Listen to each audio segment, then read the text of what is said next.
বিসমিল্লাহির রহমানির রহিম। আসসালামু আলাইকুম। আশা করছি সবাই অনেক ভালো আছেন, সুস্থ আছেন। আলহামদুলিল্লাহ, আমরাও ভালো আছি। বরাবরের মধ্যে আজকে আরও একটি নতুন ব্লগ দেখার জন্য সবাইকে জানাচ্ছি অসংখ্য ধন্যবাদ। আজকে শেয়ার করছি শুধু গুড নিউজ, এবং সেটা ইতালির ভিতর এবং বাইরে থেকে যারা আসছেন উভয়ের জন্যই থাকছে আজকের এই ভিডিওতে কিছু গুরুত্বপূর্ণ ইনফরমেশন। তার মধ্যে আজকে গুড নিউজ যেটা দিয়ে শুরু করতে যাচ্ছি, ইতিমধ্যে আপনারা জানেন যারা 2024 যারা জমা দিয়েছেন, অর্থাৎ দেখরুদি ফ্লুসে বাইরে থেকে যারা ইতালিতে আসতে চাচ্ছেন 2024 নতুনভাবে জমা দিয়েছেন 3 কোটায়। এই 3 কোটার মধ্যে আপনার এখনও বিএসএফ গ্লোবাল থেকে কোনো প্রকার অ্যাপয়েন্টমেন্ট নিতে পারেননি, তাদের জন্য গুড নিউজটা হচ্ছে বিএসএফ গ্লোবাল থেকে একটি ডিক্লারেশন এসেছে, তারা আর কোনো প্রকার হয়রানি বা কোনো দেরি করবে না। তারা সামনের মাসের মে মাসের 2 তারিখ থেকে অনলাইনে তারা অ্যাপয়েন্টমেন্টগুলো নিয়ে নেবে। এটা আপনি ঘরে বসেই করতে পারেন, যে যত তাড়াতাড়ি আপনারা অ্যাপয়েন্টমেন্টটা নেবেন তত তাড়াতাড়ি আপনার সিরিয়ালটা সেইভাবে কাউন্ট হবে। এছাড়া যারা আগে অর্থাৎ গত 5 মাস আগে যারা কাগজপত্র জমা দিয়ে রেখেছেন এবং অ্যাপয়েন্টমেন্ট রেখেছেন তাদেরটা কিন্তু প্রায়োরিটি বেশি দিবে। আর এটা শুধু যে সিজনাল নন সিজনাল ভিসাদারীদের জন্যে সেটা নয়, এটা যারা স্টুডেন্ট, কৃষি, সিজনাল নন সিজনাল সব ধরনের ভিসাদারীদের জন্যে, এমনকি ফ্যামিলি সব ধরনের। এই হচ্ছে বিএসএফ গ্লোবাল থেকে একটি ডিক্লারেশন এসেছে। তো আশা করছি এবার আমরা যারা 2024 জন্য বা নেক্সটে যারা 25 জন্য আমরা ইনশাল্লাহ জমা দিব বা অ্যাপয়েন্টমেন্ট নিব বিএসএফ গ্লোবাল থেকে, তারা কোনো ধরনের হয়রানি আর হতে হবে না।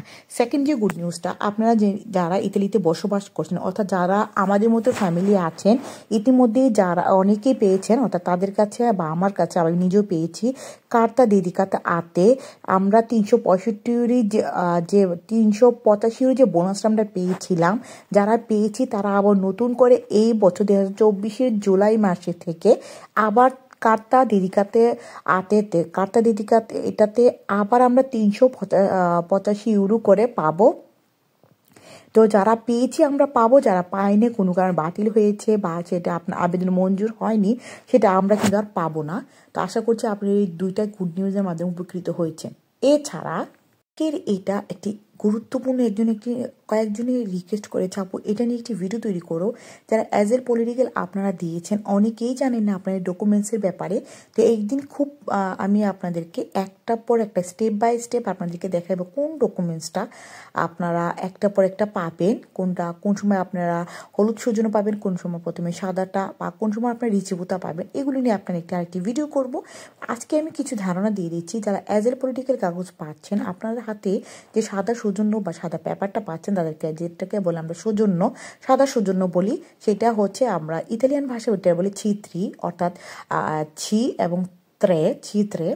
তো এই সাদা সৌজন্য পাওয়ার পর আপনাকে কোথায় যেতে হয়? সান ভালেন্টিনোতে, অর্থাৎ যেখানে আপনি ডাক্তারি কাগজ বা ডাক্তারি, যেটাকে আমরা বাঙালিরা বলে থাকি ডাক্তারি কাগজ, বাট যেটা ব্লু কার্ডটার জন্য আমরা আবেদন করি, ব্লু কার্ডটা হচ্ছে কোচিসি ফিসকালে, এটা ডাক্তারি কাগজ নয়। ইতালিতে সব জায়গায় আপনি যখন ব্লু কার্ডটা আবেদন করতে যাবেন তখন আপনাকে একটি খুব ছোট্ট একটি লম্বা একটি একটা কাগজ দেয়, আর সেটা হচ্ছে আপনাকে, এটাকে বলে অ্যাসেনসিওনি টিকেট। তো এটা হচ্ছে আপনি ডাক্তারি কাগজ, ইতালির সব সেক্টরে আপনি ওইটা ব্যবহার করবেন। আর এটা যখন আপনি করতে যাবেন সৌজন্যটা পাওয়ার পর সান ভালেন্টিনোতে, বা যে ডাক্তারি কাগজ বলবো বা মেডিকেল কার্ডের জন্য আপনারা যেটাই আপনারা পরিচিত দেন, সেটা যখন করতে যাবেন এই রিসিপ্টটার মধ্যে, অর্থাৎ এই ছোট্ট কাগজটার মধ্যে নিচে একটি লেখা থাকে ফিনো আল অথবা স্কাদেন্সা। এটার অর্থ কিন্তু এই না যে এই ডেটে আপনি ব্লু কালার কার্ডটা পাবেন, যেটা ব্লু কালার মেডিকেল কার্ড আপনারা বলেন, বাট এটা মেডিকেল কার্ড না, এটা হচ্ছে কোদিসি ফিসকালে।